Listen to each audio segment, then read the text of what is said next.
Bonsoir, bienvenue dans ces dernières actualités gaming de la semaine passée. Et on va commencer tout de suite avec la première actualité. Alors qu'est-ce donc? En raison de pénurie de mémoire, Sony envisage de repousser la sortie de sa prochaine PlayStation. On imagine la PlayStation 6 à 2028 ou 2029. Bon, peut-être prévu fin 2027. Fin 2026, je ne pense pas, sinon il aurait peut-être déjà montré. Je pense que c'était prévu fin 2027. C'était donc là 2028-2029. Et Nintendo envisage d'augmenter le prix de sa Switch 2. Bon voilà, ça c'est selon Bloomberg. Donc rien de neuf, rien de nouveau. C'est vrai que là les prix de la RAM augmentent énormément, que même les disques durs sont impactés aujourd'hui parce que les SSD étaient directement impactés. Mais comme les gens trouvent les SSD trop chers, qu'est-ce qu'ils vont? Ils vont sur les disques durs. Mais les disques durs, finalement, augmentent parce que tout le monde se jette dessus. Donc moi qui avais besoin d'un disque dur, quand j'ai vu les prix augmenter en quelques semaines comme ça, à un moment donné, quand plus personne pourra rien acheter, on s'en battra un peu les couilles de l'IA, quoi. Parce que pour consommer de l'IA qui est sur les serveurs et tout ça, c'est la RAM des serveurs en fait, la RAM HBM, que certains producteurs comme Samsung et tout ça décident de mettre à fond leur production sur des RAM spécifiques pour les serveurs d'IA, et finalement de réduire la production de toutes les RAM DDR et tout ça, quoi, pour tout le reste, tout le matos, les ordinateurs et les consoles et tout ça. Mais à un moment donné, quand tout ça sera beaucoup trop cher, personne consommera de l'IA. Comme en fait, c'est ça que j'arrive pas à comprendre, c'est qu'à un moment donné, quand on n'aura pas accès à l'IA parce que tout coûtera trop cher, finalement ça va s'écrouler. Tout ça, ça va s'écrouler. Voilà, et je le dis, l'IA, à un moment donné, les gens vont commencer à en avoir tellement ras le cul de l'IA que ça va plomber tout et investir un max dans l'IA, c'est pas forcément une bonne idée. Mais on verra pour l'instant. Évitons d'acheter. Moi en tout cas, je vais éviter d'acheter. Tant pis. Je peux très bien m'en passer pour l'instant. J'ai déjà acheté la Switch 2, la PS5, tant pis. La PS6, tant pis aussi. J'attendrai que tout ça baisse réellement, que ça s'écroule. Parce que ça finira par s'écrouler. En deuxième actualité, donc on a le film Super Mario Galaxy qui va bientôt sortir. Et on commence déjà à voir des produits dérivés arriver, dont un fameux Yoshi dans un œuf. Un œuf de Yoshi, tu vois. Et qui apparemment, tu vois, l'œuf commence à s'ouvrir comme ça, et puis t'as un petit Yoshi qui sort. Alors moi j'ai vu une petite vidéo de présentation, alors est-ce que c'est réellement comme ça? Est-ce que c'est vraiment animé comme ça? Ou c'est juste pour la publicité ou la présentation du produit? En tout cas, t'as un Yoshi avec l'œuf qui pourra se casser sur le dessus. Un bébé Yoshi, tu vois. À la vente bientôt aussi, sûrement à la sortie du film. Pour l'instant, c'est prévu où ça. C'est déjà prévu en précommande chez Walmart aux États-Unis. Donc à voir pour la France prochainement, je pense que oui. C'est tout beau, c'est tout mignon et tout ça. Je pense que ça aura beaucoup de succès. En troisième actualité, on a Hideki Sato, l'architecte de console Sega. Il nous a quitté le 13 février dernier, donc voilà un petit hommage quand même à l'architecte de magnifiques consoles qui avait vraiment de la gueule, quoi. La Master System, elle avait de la gueule. La Mega Drive, elle avait une gueule de fou furieux. On aurait dit une Harley Davidson des consoles. Quand tu voyais les Nintendo à côté, ou la Super Nintendo ou la NES, comparé à la Mega Drive, franchement, elle avait une gueule folle, la Mega Drive. Je te dis, c'était la Harley Davidson des consoles. La Saturn aussi était très jolie, mais quand même relativement classique. Et la Dreamcast, même si classique, c'est vrai que c'est un gros coup de cœur. Ça n'empêche, la Mega Drive c'était super console. Donc voilà, repose en paix Hideki Sato. Voilà, t'as fait un super taf, on se souviendra de toi pour ces magnifiques consoles. Et qu'est-ce qu'on pourrait dire de plus? Il avait rejoint Sega en 71, voilà, etc. En quatrième actualité, sans prévenir, Konami a retiré de la vente les versions Xbox 360, PS3, PSP de Metal Gear Solid Peace Walker et la version PSN de Metal Gear Solid 4 sortie en 2014.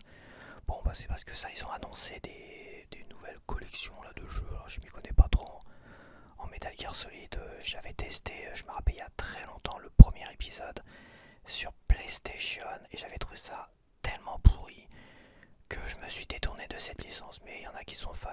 J'avais récupéré un des derniers sur Steam d'ailleurs, graphiquement très très bien, mais c'était tellement bizarre. Je me rappelle même plus c'était quoi ce, ce Metal Gear Solid.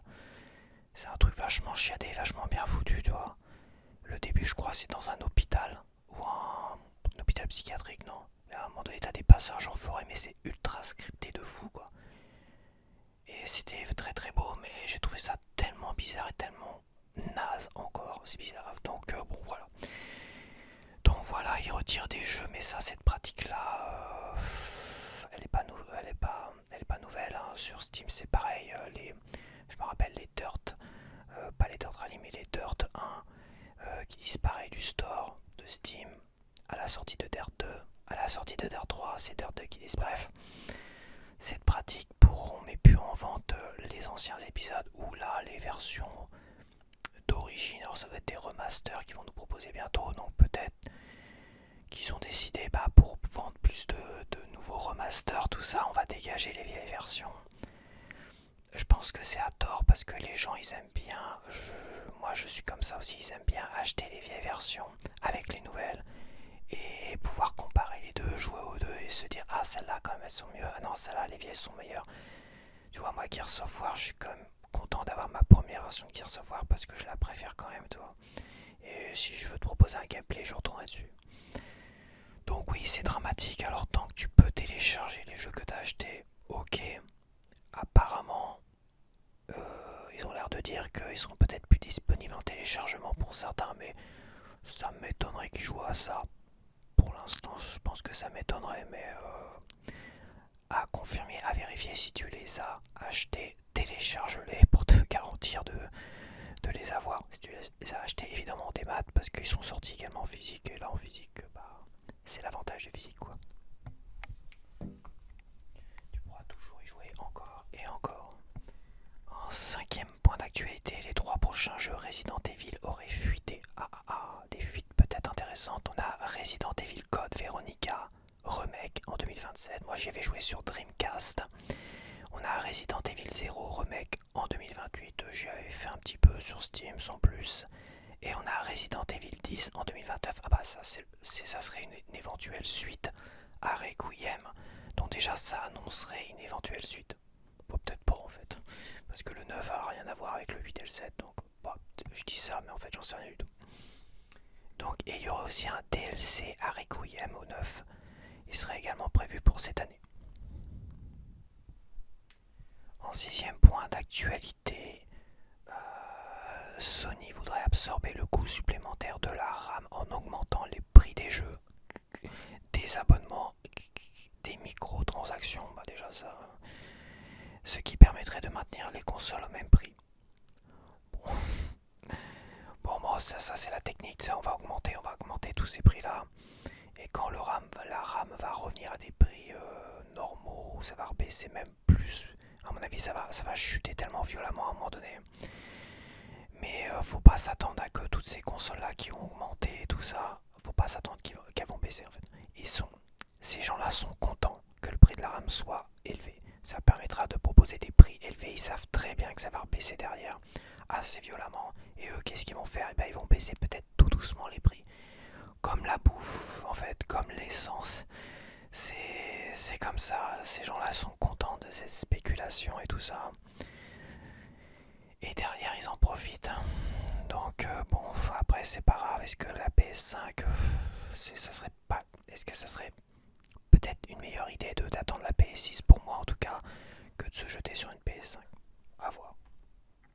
En septième point d'actualité, on a Assassin's Creed Shadows sur Switch 2 qui a une grosse mise à jour très intéressante qui finalement amène tous les reflets au niveau de l'eau et tout ça à ramener beaucoup plus de texture dans le jeu, donc il le rend plus beau, plus intéressant. Donc c'est une bonne nouvelle pour ceux qui l'ont acheté, j'imagine. Ça change pas grand chose parce que c'est une game qui garde, donc tout est en téléchargement. Voilà. Non, je veux dire, si tu avais acheté un jeu physique et là il te propose une grosse mise à jour graphique, finalement qu'il y a tellement de mises à jour graphiques, que finalement, bah voilà, t'es obligé de télécharger forcément des trucs pour pouvoir jouer à ton jeu de manière convenable. Et ça, je suis d'accord aussi. Donc il serait sorti en jeu total physique, ça aurait été un peu problématique quand même. Mais ça reste une bonne nouvelle, mais putain, sortez des jeux finis, bordel. Sortez des jeux finis. Voilà pourquoi Ubisoft est dans la tourmente aujourd'hui, c'est parce qu'ils font que de la merde depuis longtemps. Que de la merde, et je parle pas forcément des games qui cardent, mais là, tu vois, t'as un jeu qui est pas terminé. Il est pas fini. Ils rajoutent plein de reflets sur l'eau, tout ça, j'ai vu les différences. Mais je dis, mais putain, mais ils pouvaient pas le faire avant ça. Ils se sont précipités à sortir un jeu pour vendre. Et finalement, ils font que de la merde. Bah écoute, voilà quoi. Et Ubisoft, on pourrait dire aussi de Rayman, 30e anniversaire, tu vois, qui est pas sorti en version française et tout ça. Les gens gueulent. Les gens là, ils sont pas contents. En 8e point d'actualité, on a Sony qui se sépare de Blue Point Games, un studio spécialisé dans des remakes solides comme Demon's Souls ou Shadow of the Colossus. Et bah voilà, Sony se débarrasse de Blue Point Games qui comptait 70 employés. Donc là, les gens sont estomaqués, qu'est-ce qui se passe, merde, machin, mais en fait, Xbox fait pareil, tout le monde fait pareil sauf Nintendo. Bon, Nintendo nous font chier pour des Game Kickers et compagnie, mais au moins, ils ne virent aucun studio pour l'instant. Mais là, c'est l'IA en fait. C'est l'IA qui pointe le bout de son petit nez et l'IA qui va permettre de faire des remakes. Euh, L'IA va faciliter les remakes en fait. Ils vont se servir de l'IA pour faire des remakes. Ça, c'est sûr et certain. C'est sûr et certain. Donc, à quoi bon d'avoir des studios renommés dans les remakes comme Blue Point Games quand l'IA qui coûte que dalle, voilà, donc c'est la stratégie, c'est comme ça. Quand je dis que l'IA va saouler tout le monde, je pense que c'est tout le monde, à différents niveaux, et se débarrasser de développeurs de qualité comme ça, c'est pas forcément une bonne idée. En 9e point d'actualité, donc là on a vu popper comme ça la version Nintendo Switch 2 édition de Xenoblade Chronicle X Definitive Edition qui était sortie l'année dernière, je crois en mars 2025. J'ai failli l'acheter mais je me suis dit putain j'ai pas fait le 1, le 2 et le 3. Est-ce que le X c'est une bonne idée? Bah dis-moi si ça vaut le coup d'attaquer le X si on n'a pas fait les 3 premiers. Est-ce que c'est vraiment une suite ou pas? Donc il y a une Nintendo Switch 2 édition qui vient de sortir en numérique. Donc soit tu fais une mise à jour pour la Switch 2 à 5€. Ça va à peu près quoi, c'est un peu dégueulasse, ça aurait pu être gratuit. Surtout qu'apparemment tous les codes 4K, enfin il y en a qui avaient retrouvé dans le code source du jeu Switch 1, avaient retrouvé toutes des trucs de la Switch 2 en fait. Ils avaient retrouvé la 4K, le machin, tout ça, donc c'était déjà en cours en fait. C'était déjà prêt à être lancé. Cette Nintendo Switch 2 édition était déjà prêt, était déjà sur les rails apparemment. Parce qu'il était déjà dans le code source du jeu Switch 1 sur la cartouche Switch 1, tu vois, il y en a qui ont trifouillé là-dedans et qui ont déjà vu ça. Donc faire payer 5€ pour quelque chose qui était déjà prêt à des gens qui l'ont acheté l'année dernière, je trouve ça un peu dégueulasse quand même. Mais ça aurait pu être gratuit quand même. Certes, c'est plus beau, c'est en 4K, c'est machin, enfin c'est plus beau. Je pense pas qu'il y ait beaucoup plus de texture, mais en tout cas c'est fluide. C'est du 60 fps au lieu du 30. Et t'as une vraie 4K de fou furieux quoi. C'est vrai que quand tu vois la différence, t'as un petit côté flou et tout ça. Et là, tout est net, c'est vrai que c'est intéressant. Et ma foi, c'était un jeu qui était très très beau sur Switch 1. Enfin, très très beau aussi. On se contente du côté un peu flou et du 30 fps quoi. Donc le jeu par contre va sortir en édition physique Nintendo Switch 2 édition. Donc c'est une cartouche Switch 1 avec la mise à jour Switch 2. Voilà. Donc ça coûte pas trop cher. Donc je sais pas à combien ils vont le proposer. J'espère qu'ils vont pas le proposer à plus de 50€ parce que ça serait vraiment du vol. Et l'édition physique sort le 16 avril 2026. Voilà. En 10e point d'actualité, on a Pokémon version rouge feu et Pokémon version vert feuille. Donc des jeux qui étaient sortis sur Game Boy Advance, si je dis pas de conneries. Et bah ils vont ressortir exactement dans les mêmes versions. Voilà, il n'y a pas de remaster, il n'y a pas de remake. Ils vont sortir le 27 février 2026 directement sur l'eShop. Voilà, les deux jeux sont déjà en précommande au prix de 20 € chacun. Donc ça fait 40 € les deux. Il n'y a pas d'édition physique. Il y a un beau collector au Japon là qui est prévu. Mais dedans avec des boîtes vides. Des boîtes vides Game Boy Advance apparemment. Version japonaise à mon avis. Et en fait les jeux seront en code dans la boîte. Et si tu achètes le collector, tu as le choix entre une version, donc le vert feuille machin, ou l'autre rouge feu, tout ce que tu veux. T'as même pas les deux quoi. Donc voilà, et je crois que c'est 20 000 yens au Japon, donc ça doit être pour les Japonais l'équivalent de 200 € et pour les Européens, avec le taux avantageux, ça doit être l'équivalent d'une centaine d'euros quoi. Bref, tout ça pour avoir un code, un putain de code pour un seul des jeux. Voilà, ça fait un peu, voilà, les gens sont pas forcément contents. Moi, s'ils avaient sorti une édition physique Switch 1 à 40 € les deux, ce qui m'étonnerait, ou à 50 € les deux, tu vois, comme Mario Galaxy, j'aurais pas dit non. J'aurais pas dit non. Édition numérique, non. J'ai pas envie d'encourager, c'est pratique à la con. Après, c'est des jeux qui ont énormément de valeur sur le marché secondaire des jeux physiques. Et bah oui, c'est ça aussi l'avantage des jeux physiques, c'est à un moment donné, tes jeux t'ont pas coûté trop cher. Si t'as été malin et que tu les as gardés en bon état, et bah ces jeux-là, apparemment, ça vaut peut-être 100 à 200 € sur le marché secondaire des éditions physiques. Bref, voilà. Je peux comprendre que les gens soient intéressés parce que si les jeux sont inaccessibles. Par contre, là je suis d'accord avec beaucoup de monde, c'est que tu as des émulateurs sur Switch, des émulateurs Game Boy Advance et machin tout ça. Et je crois que pour la Game Boy Advance, il faut l'abonnement premium à 40 € par an. Tu vois, je crois que c'est ça pour la Game Boy Advance, je suis plus sûr. Enfin, il faut au moins l'abonnement 20 € minimum pour jouer à tous ces émulateurs. Et ces deux jeux-là n'étaient même pas sur ces émulateurs-là. Ce qui est un peu dégueulasse quand même, non?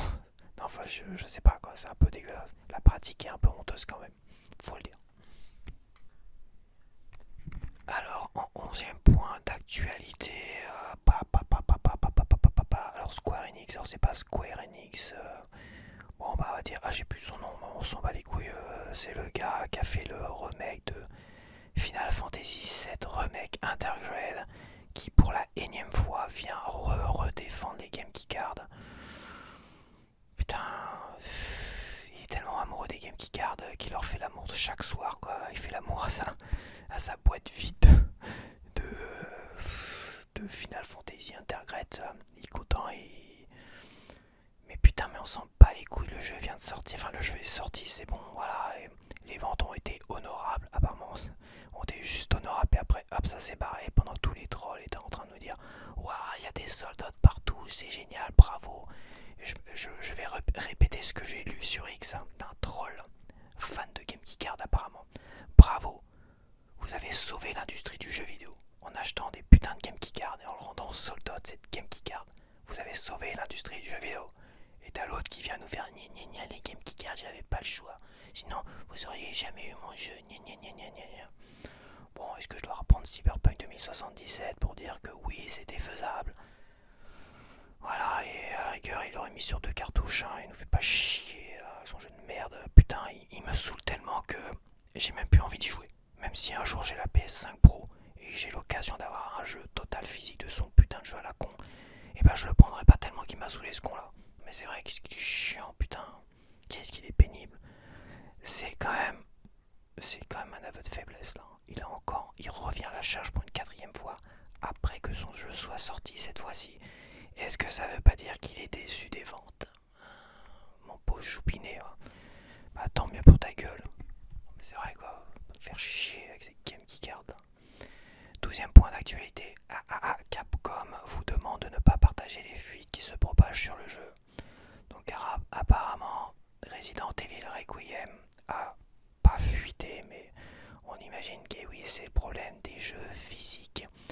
Et il y en a qui commencent à reparler, de dire ah ouais mais voilà les jeux physiques. Voilà le problème des jeux physiques. C'est-à-dire qu'il y en a dans les boutiques, ils arrivent à avoir les jeux avant tout le monde. Et ils ont les jeux avant tout le monde et ils spoilent tout le monde pour bien faire chier tout le monde. Et voilà, merci, au revoir. Il y en a qui vont l'avoir peut-être à l'avance tout ça. Mais ça remet sur le devant de la scène. En tout cas, il y en a, ils en profitent, les trolls pro des maths, pour dire ah ouais, il y a les jeux physiques. Non, non, non, maintenant faut tout le monde des maths, parce que moi j'en ai marre de me faire spoiler. les mecs, euh, les mecs ils sont fâchés, ah j'en ai marre de me faire spoiler, bah t'as qu'à pas cliquer sur les putains de liens à la con, tu te feras pas spoiler. Ok, 13e point d'actualité. Chez Xbox, bah on est dans la continuité de ce que j'avais dit. Microsoft se débarrasse de la branche Xbox pour aller vers une branche, on sait pas trop, peut-être une branche jeu à la con sur jeu service à la con sur Microsoft. Mais en fait là on a des indications vers quoi ils se tendent. Parce que là on a Phil Spencer qui annonce son départ après 38 ans chez Xbox. On a Sarah Bond qui quitte aussi Microsoft. Qu'est-ce qui se passe alors qu'elle devait le remplacer. Et on a une nouvelle PDG qui a été annoncée là, Asha Sharma, ancienne de chez Meta et Microsoft Core AI. Donc une spécialiste de l'intelligence artificielle qui va reprendre Xbox. D'accord, bah déjà. Et qu'est-ce qu'on a d'autre? Matt Booty devient chef content officer. Ok, on s'en fout un peu. Le plus important, c'est quand même de voir qu'il y a des gens qui dégagent, qu'il y a plein de studios qui ont dégagé. Voilà. Et là, on a une spécialiste de l'IA qui va remplacer tout ce beau monde et Microsoft derrière qui pousse, qui fait le ménage et tout ça. Bon, on sait vers quoi ça va tendre un peu plus aujourd'hui. Ils vont tendre vers du service, intelligence artificielle en fait. Qu'est-ce qu'ils vont faire? C'est que je pense qu'ils vont dégager même, je vais même dire une connerie. En fait, si ça rejoint le fait que ça va être des jeux services faits par IA, des trucs tout simples à la con, et comme tu vois sur smartphone, les Candy Crush à la con comme ça va être plus que ça. Les Activision, tout ça, ils vont les revendre, ça c'est sûr. Parce que ça va bien se revendre. Donc ils vont faire des jeux services à la con faits par IA et proposer plein d'applications à la con et trucs comme ça. Ils misent tout sur l'IA en détruisant totalement la branche console de Microsoft Xbox. Et quand j'entends encore des gens dire et où espérer qu'il va y avoir une vraie nouvelle console, un vrai hardware, mais putain, je me pose quand même des questions quoi. Comment ils peuvent, avec une console là qui ne se vend pas, les séries X qui ne se vendent pas, qui sont en train d'augmenter à fond, on dirait qu'ils font tout pour ne plus les vendre du tout. T'as tous les jeux, les rayons Xbox qui disparaissent. Moi je l'ai vu là, j'ai vu plein de jeux en solde Xbox. Dans le Hyper U, t'avais même pas un rayon pour Noël. Et derrière, dans les soldes de janvier, ils se débarrassent de tous les jeux qui étaient même pas mis en vente pour Noël. Non mais c'est un truc de fou quoi. Comment il y en a qui peuvent espérer qu'il y a s'ils en sortent un, je serai le premier à m'excuser, mais est-ce que ça sera une vraie console ou ça sera pas une box multiservice comme ils voulaient le faire avec la Xbox One quand ils l'avaient présenté? Tu sais, un truc média à la con et tout ça, avec éventuellement les jeux vidéo évidemment, mais un truc très axé média service. Je pense qu'ils vont revenir à cette idée à la con qui a flingué, je dis, qui a flingué déjà la branche Xbox, ça a flingué Xbox, la Xbox One, l'annonce de la Xbox One, ça a flingué Xbox. Et après le Game Pass, et là, tout miser sur l'IA et faire un truc service à la con. On verra bien, mais pour moi, il n'y a pas de grosse surprise, c'est l'évolution logique. Bah, on retourne sur Rayman et Ubisoft. L'édition 30e anniversaire est la première étape du retour de la série. Donc apparemment ils vont faire les autres Rayman, peut-être dans le même genre, en proposant tous les jeux sur toutes les plateformes, en espérant qu'il y ait des vraies différences et que ça soit vraiment intéressant. Et surtout, faut le dire, en espérant qu'il y ait du français, de la VF, parce que là les gens ont l'impression de se faire un peu arnaquer quand même. Et on va finir avec le 15e point d'actualité. Donc on a Nier Automata qui atteint les 10 millions de ventes. Bon, ça reste un chiffre très très impressionnant. Moi je l'ai acheté sur Switch 1. Je l'ai mis de côté. J'attends une éventuelle grosse mise à jour graphique de Square Enix. Je pense qu'on peut rêver. Car apparemment il est peut-être pas optimal pour jouer sur Switch 2. Encore un jeu là, donc j'attends encore un peu. Mais c'est vrai qu'il me faisait très envie. Et avant qu'il disparaisse totalement, je me le suis récupéré. Donc je sais pas ce que ça vaut comme jeu. Et oui, j'y joue un jour. Il y a tellement de jeux. Il y a tellement de jeux. C'est vrai que c'est pour ça que moi j'achète plus de jeux. Parce que voilà, j'avais dit, de toute façon, j'avais dit dans une des vidéos où je dis j'arrête avec la Switch 2, c'est tout, j'arrête d'acheter des jeux Switch 2. Voilà. J'arrête parce qu'il y en a ras le cul des Game Gear, de tout ça, il y en a ras le cul de cette politique de Nintendo qui on sait pas trop où on va et on sait toujours pas où on va. Ils nous sortent entre les Pokémon qui ne sortent même pas en physique. Ouais, il y a plein de choses. Ouais, il y a trop de choses. Et même le Xenoblade Chronicle, quoi, qui pour ceux qui l'ont déjà acheté sont obligés de payer 5 € de mise à jour. On sait pas trop où on va. Ils sont en train de nous sortir plein d'éditions Nintendo Switch 2 édition à la con là, qui sont des cartouches Switch 1. Faut quand même le rappeler. Eux, ils ont jamais communiqué là-dessus. Mais moi, je le dis, c'est des cartouches Switch 1 peintes en rouge. C'est c'est problématique quand même. C'est problématique quand même. Enfin bon, moi pour l'instant j'ai plein de jeux auxquels jouer sur Switch 1 et quelques Nintendo Switch 2 édition. En plus je vais faire des trucs épisodiques, tu vois. Donc bon voilà, pour l'instant j'évite. Mario Tennis Fever, toi je l'ai pas acheté alors qu'il me faisait envie. Et apparemment ça vaut pas son prix. Ça vaut pas trop son prix comme il y a. Bon, il est pas si ouf que ça. Donc voilà. Donc bah c'est terminé pour aujourd'hui. Donc j'espère que tu as apprécié. Je me suis pas trop attardé, j'ai pas trop donné mon avis. Mais j'ai essayé quand même d'être un peu plus incisif sur certains sujets, hein, des avis rapides quand même. Puis voilà, de toute façon, comme je dis, Xbox, tout ça, ça se répète. Hein, je vais pas me répéter. J'ai déjà parlé plus en détail de certains sujets de l'avenir. Enfin, j'essaie d'anticiper